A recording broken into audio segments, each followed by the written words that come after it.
Because the dominant economic theory, neoclassical economic theory, basically conceptualizes people as consumers.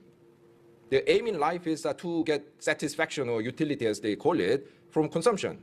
And work is an inconvenience that they have to put up with so that they can earn some income with which they can buy things whose consumption gives them the ultimate pleasure.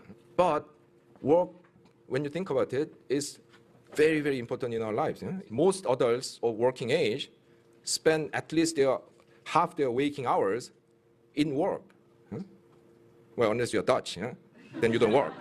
However, time in work, if you include time that you spend for work, it's much longer. You have to commute, for example. And if you're some unlucky black guy stuck in one of those townships in South Africa, which the apartheid regime built because the nice racist white people didn't want to see the blacks after they finished cleaning their houses, these townships are built miles and miles away. There's no public transport. You could be spending up to 3 hours one way commuting.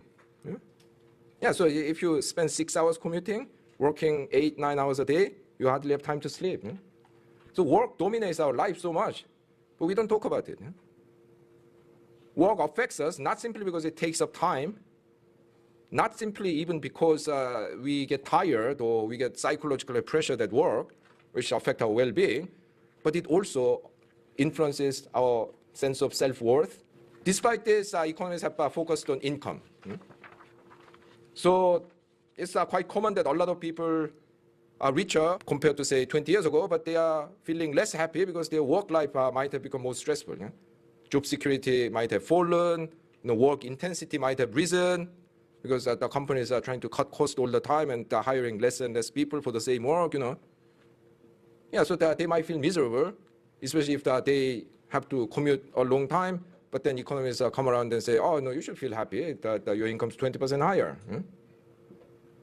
I'm not saying that, it's not that like one way or the other, but, basically we need to talk about this. We cannot keep ignoring this issue.